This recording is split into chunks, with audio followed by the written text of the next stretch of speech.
Good afternoon बेटा। तो आज हम हमारा अगला टॉपिक उच्चतम न्यायालय का क्षेत्राधिकार और शक्तियों के बारे में चर्चा करेंगे। हमने हमारे पहले लेक्चर में देखा था सर्वोच्च न्यायालय का गठन। ये हमारा नेक्स्ट टॉपिक है उच्चतम न्यायालय का क्षेत्राधिकार और शक्तियां। उच्चतम न्यायालय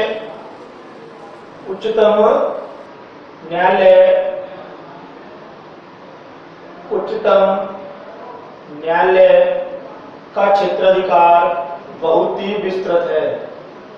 उच्चतम न्यायालय का क्षेत्राधिकार बहुत ही विस्तृत है। संविधान के द्वारा उच्चतम न्यायालय को महत्वपूर्ण शक्तियां, संविधान के द्वारा उच्चतम न्यायालय को महत्वपूर्ण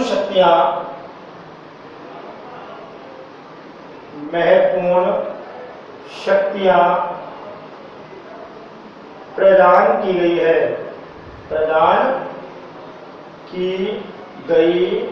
है क्योंकि सर्वोच्च न्यायालय ही भारत का सबसे बड़ा न्यायालय है, अंतिम अपील न्यायालय है। भारत राज्य क्षेत्र में स्थित उच्च न्यायालयों के विरुद्ध अपील, उच्च न्यायालयों से अपील सुनने का अधिकार किसको है? सर्वोच्च न्यायालय को। तो इस प्रकार सर्वोच्च न्यायालय को संविधान के द्वारा महत्वपूर्ण शक्तियां दी गई है। इसका क्षेत्राधिकार बहुत ही विस्तृत है। इसके क्षेत्राधिकार शक्तियों को हम निम्न बिंदुओं के में समझेंगे। पहला है सर्वोच्च न्यायालय का प्रारंभिक क्षेत्राधिकार। प्रारंभिक क्षेत्राधिकार इसी में एकमेव समवर्ती क्षेत्राधिकार भी शामिल है। प्रारंभिक क्षेत्राधिकार के अंतर्गत ऐसे मामले आते हैं जिनकी सुनवाई का अधिकार, प्रारंभिक क्षेत्राधिकार के अंतर्गत ऐसे मामले आते हैं जिनकी सुनवाई का अधिकार केवल सबसे पहले सर्वोच्च न्यायालय को प्राप्त है। अर्थात प्रारंभिक क्षेत्राधिकार के अंतर्गत सर्वोच्च न्यायालय ऐसे मामलों की सुनवाई करता है जिनकी सुनवाई का अधिकार केवल सर्वोच्च न्यायालय को ही प्राप्त है। ऐसे मामलों के अंदर निम्न मामले हैं। नंबर 1, पहला मामला है भारत संघ तथा दूसरी तरफ राज्य या एक से अधिक राज्यों के बीच में कोई विवाद।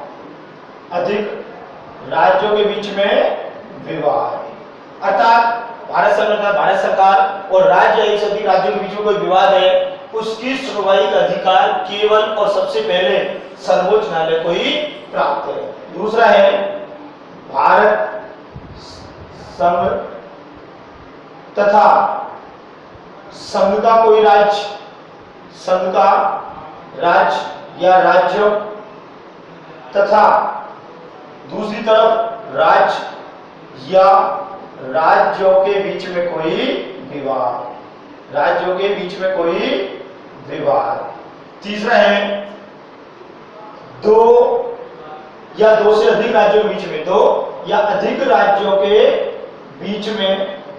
के बीच में किसी संवैधानिक विषय को लेकर कोई विवाद। यदि कोई विवाद है तो उसकी सुनवाई का अधिकार भी सबसे पहले सर्वोच्च न्यायालय को ही प्राप्त है। और एक में यह संवैधानिक क्षेत्राधिकार के अंतर्गत आता है मूल अधिकारों के संबंध में। भारत के संविधान के द्वारा नागरिकों को जो मूल अधिकार दिए गए हैं, उन मूल अधिकारों के प्रवर्तन से संबंधित उन मूल अधिकारों की अवहेलना से संबंधित यदि कोई विवाद है, उसकी सुनवाई का अधिकार भी सबसे पहले सर्वोच्च न्यायालय को प्राप्त है। हालांकि मूल अधिकारों के संबंध में व्यक्ति को उच्च न्यायालय में भी जा सकता है। उच्च न्यायालय को सुनवाई का अधिकार है। सर्वोच्च न्यायालय को है संविधान के अनुच्छेद 32 के अंतर्गत संवैधानिक उपचारों का अधिकार, अनुच्छेद 32 संविधान के अंतर्गत आ गया है। और उच्च न्यायालय में भी अनुच्छेद 226 के अंदर भी जा सकता है। मूल अधिकारों से संबंधित मामलों की सुनवाई, जिनमें सर्वोच्च न्यायालय और उच्च न्यायालय को रिट याचिकाएं जारी करने का अधिकार है। बंदी, प्रत्यक्षीकरण, परमादेश, अधिकार प्रत्याशा, उत्प्रेषण, प्रतिषेध, ये रिट जो है वो मूल अधिकारों के संबंधित जारी की जाती है। अंतर यह है कि सर्वोच्च न्यायालय अनुच्छेद 32 के अंतर्गत जो रिट जारी करता है वो केवल मूल अधिकारों के प्रवर्तन के लिए ही करता है, जबकि उच्च न्यायालय मूल अधिकारों के साथ अन्य प्रयोजनों के लिए भी रिट जारी करता है। ये पहला हुआ प्रारंभिक क्षेत्राधिकार। दूसरा है सर्वोच्च न्यायालय का अपीलीय क्षेत्राधिकार। अपीलीय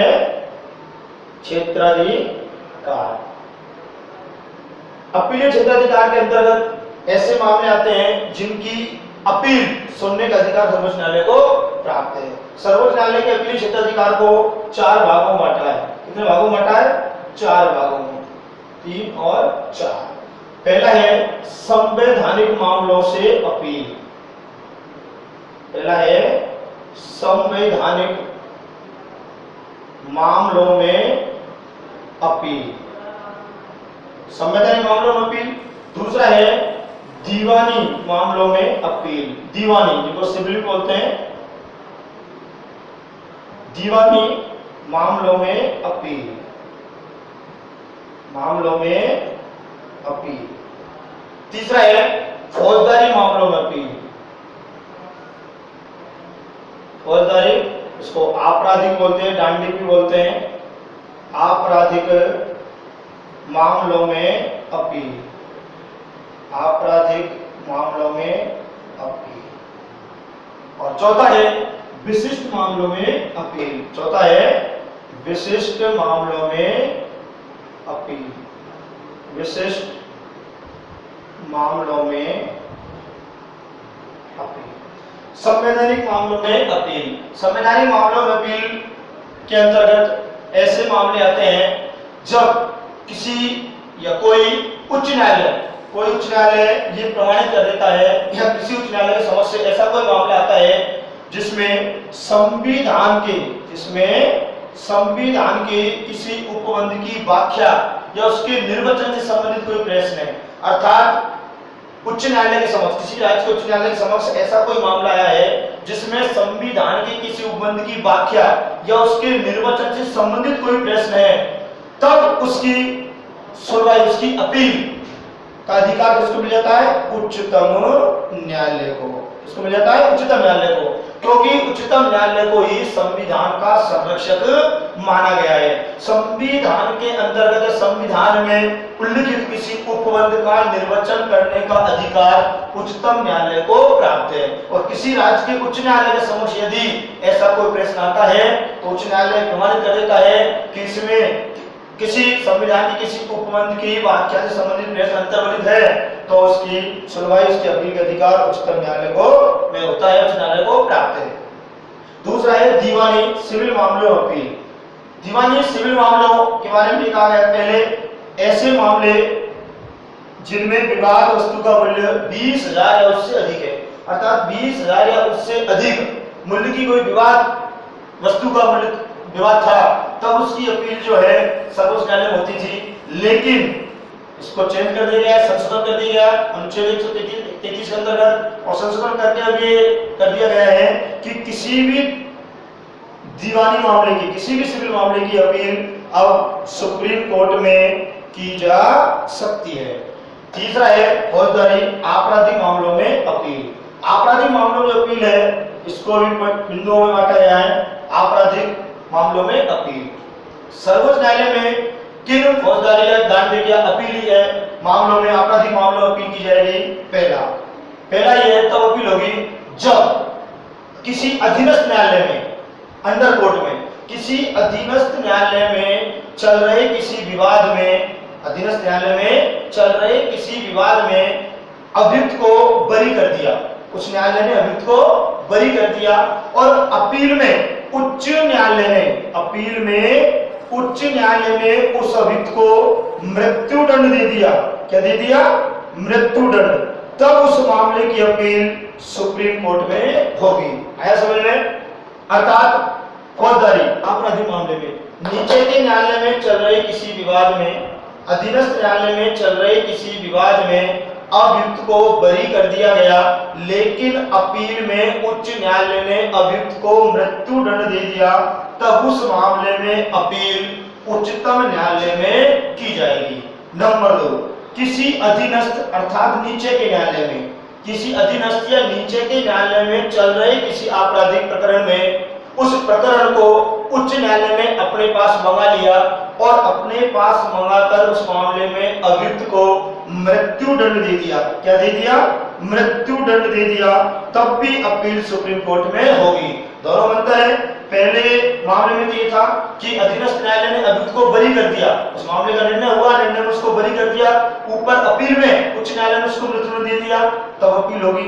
दूसरा है कि नीचे के न्यायालय में जो मुकदमा चल रहा था, उस मुकदमे को उच्च न्यायालय ने अपने पास मंगा लिया और अपने पास मंगाकर और अभियुक्त को मृत्युदंड दे दिया, तब अपील होगी। जबकि तीसरा है कि स्वयं उच्च न्यायालय खुद ये प्रमाणित कर दे, उच्च न्यायालय खुद ये प्रमाणित कर दे कि इस सिविल अर्थात आपराधिक मामले की अपील सुप्रीम कोर्ट में की जानी चाहिए, तब उस मामले की अपील सर्वोच्च न्यायालय में होगी। चौथा है विशिष्ट मामलों में अपील। विशिष्ट मामला अर्थात ऐसा कोई मामला जो ना तो संवैधानिक है, संवैधानिक मामलों से में संबंधित नहीं है, ना ही वो दीवानी मामला है, ना ही वो फौजदारी मामला है, तब सैनिक मामलों को छोड़कर अर्थात सैनिक न्यायालय से सैनिक मामलों को छोड़कर उस मामले में विशिष्ट मामला हुआ, उस विशिष्ट मामले में अपील करने का अधिकार सुप्रीम कोर्ट को है, अर्थात सुप्रीम कोर्ट में अपील की जा सकती है। विशिष्ट मामला जो ना तो संवैधानिक है, ना दीवानी है, ना फौजदारी है, तब सैनिक मामलों को छोड़कर ऐसे विशिष्ट मामले की अपील सर्वोच्च न्यायालय में की जा सकती है। इसके बाद आपका तीसरा विशेष इजाजत से अपील। विशेष इजाजत से अपील, विशेष इजाजत से अपील संविधान के अनुच्छेद 136, अनुच्छेद 136, संविधान के अनुच्छेद 136 के अंतर्गत विशेष इजाजत से अपील, विशेष इजाजत से अपील करने की अनुमति देने का सुप्रीम कोर्ट को अधिकार है। अर्थात ऐसा कोई मामला जो सैनिक मामला नहीं है, सैनिक न्यायालय संबंधित नहीं है, तब उसके अलावा अन्य किसी भी मामले में विशेष इजाजत से अपील करने की अनुमति सर्वोच्च न्यायालय के द्वारा प्रदान की जा सकती है। अर्थात उस मामले में यदि अपील करनी होगी तो उसके लिए अनुच्छेद 136 के अंतर्गत सर्वोच्च न्यायालय से विशेष इजाजत से अपील करने की अनुमति लेनी होगी। यदि सर्वोच्च न्यायालय उस मामले में अपील करने की अनुमति प्रदान करता है तो उस मामले में अपील होगी। ऐसी अपील की अनुमति देने का सर्वोच्च न्यायालय को शक्ति है, सर्वोच्च न्यायालय को अधिकार है। चौथा है परामर्शदात्री अधिकारिता। परामर्शदात्री अधिकारिता, परामर्शदात्री अधिकारिता संविधान के अनुच्छेद 143 के अंतर्गत सर्वोच्च न्यायालय को परामर्शदात्री अधिकारिता अर्थात शक्ति प्रदान की गई है। परामर्शदात्री क्षेत्राधिकार से नाम से परामर्श देना। यदि राष्ट्रपति के समक्ष ऐसा कोई मामला आता है, यदि भारत के राष्ट्रपति के समक्ष ऐसा कोई मामला आता है जिसमें किसी सार्वजनिक हित का मामला है, सार्वजनिक विधि तथ्य का कोई प्रश्न है, और यदि राष्ट्रपति ये चाहता है कि उस मामले में सर्वोच्च न्यायालय से परामर्श लेना चाहिए, तब भारत का राष्ट्रपति उस मामले में सर्वोच्च न्यायालय से परामर्श ले सकता है। लेकिन सर्वोच्च न्यायालय द्वारा दिए गए परामर्श को स्वीकार करना या अस्वीकार करना राष्ट्रपति की अधिकार है, राष्ट्रपति के पास उसकी शक्ति है। एक बार देख लो, परामर्श अधिकारिता है संविधान के अनुच्छेद 143 के अंतर्गत यदि भारत के राष्ट्रपति के समक्ष ऐसा कोई मामला आता है जिसमें कोई सार्वजनिक हित का मामला है, किसी विधि तथ्य का कोई प्रश्न है और राष्ट्रपति चाहता है कि उस मामले में सर्वोच्च न्यायालय से परामर्श प्राप्त किया जाए, तब राष्ट्रपति सर्वोच्च न्यायालय से परामर्श ले सकता है। लेकिन सर्वोच्च न्यायालय द्वारा दिए गए परामर्श को स्वीकार करना या अस्वीकार करना वो राष्ट्रपति के हाथ में है, और परामर्श देना और नहीं देना ये सर्वोच्च न्यायालय के पास है। जैसे कि बाबरी विध्वंस मामला 1992 में जो है सर्वोच्च न्यायालय से परामर्श मांगा, लेकिन सर्वोच्च न्यायालय ने ये कहते हुए ये कोई सार्वजनिक हित का मामला नहीं है बल्कि ये लोगों की आस्था और से जुड़ा हुआ मामला है, इसलिए उसमें परामर्श देने से इनकार कर दिया। अगला आपका अभिलेख न्यायालय, कौन सा है? अभिलेख न्यायालय। अभिलेख न्यायालय संविधान के अनुच्छेद 129 संविधान के आर्टिकल 129 में सर्वोच्च न्यायालय को अभिलेख न्यायालय का दर्जा प्राप्त है। अभिलेख न्यायालय के दर्जे के अंतर्गत सर्वोच्च न्यायालय द्वारा दिए गए निर्णय भारत के सभी न्यायालयों पर आवद्धकारी है। अभिलेख न्यायालय के अंतर्गत आर्टिकल 129 के अनुसार सर्वोच्च न्यायालय द्वारा दिए गए निर्णय भारत के सभी न्यायालयों पर आवद्धकारी है। कोई भी न्यायालय उन प्रश्नों के बारे में कोई आपत्ति नहीं उठा सकता।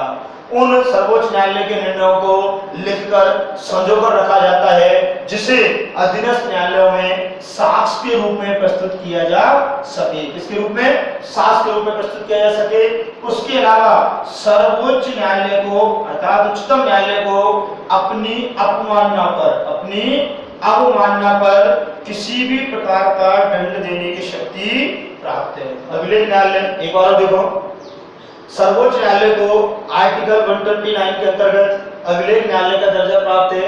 अभिलेख न्यायालय के अंतर्गत उच्चतम न्यायालय द्वारा दिए गए निर्णय लिखकर संजोकर रखे जाते हैं। उन निर्णयों को भारत के सभी अधीनस्थ न्यायालयों में साक्ष्य के रूप में प्रस्तुत किया जाता है। कोई भी न्यायालय उनकी प्रामाणिकता के संबंध में कोई प्रश्न नहीं उठा सकता तथा सर्वोच्च न्यायालय को अपनी अवमानना पर दंड देने की शक्ति प्राप्त है।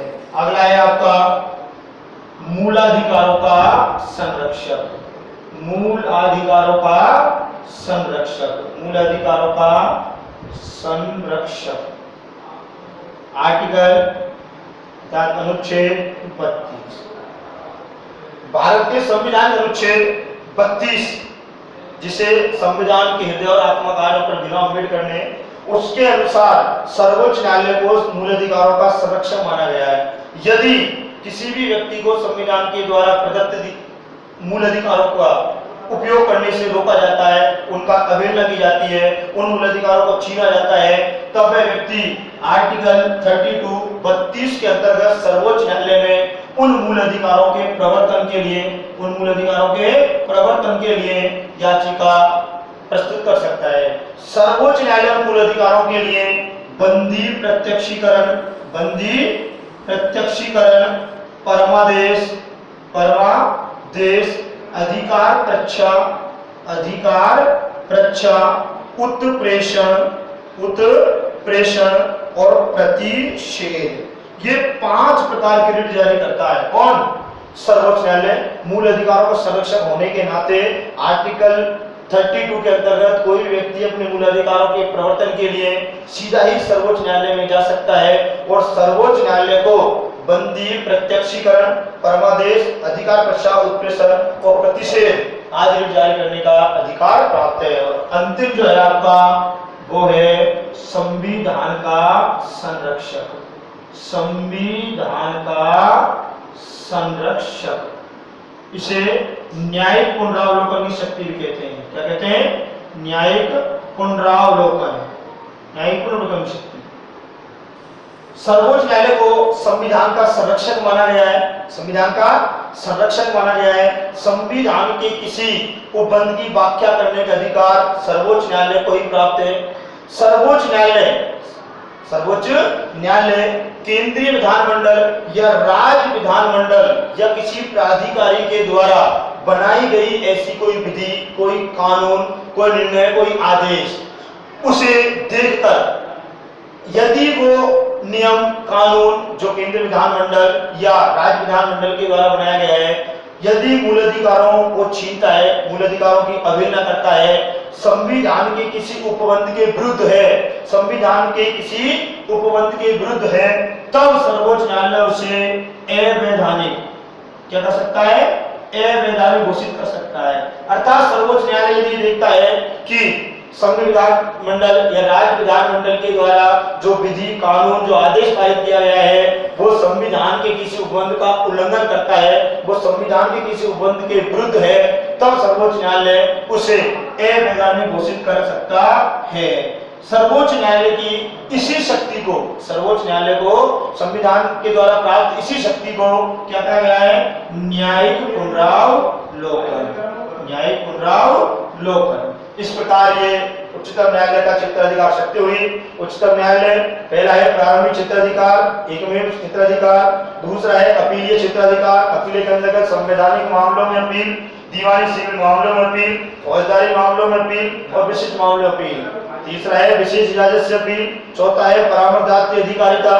पांचवा है अभिलेख न्यायालय। छठा है मूल अधिकारों का संरक्षक और सातवां है संविधान का संरक्षक, न्यायिक पुनरावलोकन का अधिकार। इस प्रकार उच्चतम न्यायालय का क्षेत्राधिकार और शक्तियों वाला ये टॉपिक हमारा पूरा होता है। आप इस पूरे टॉपिक को पढ़ो, समझो, उसके बाद यदि किसी प्रकार से किसी बिंदु में तो आप उसको पूछ सकते हो। Thank you.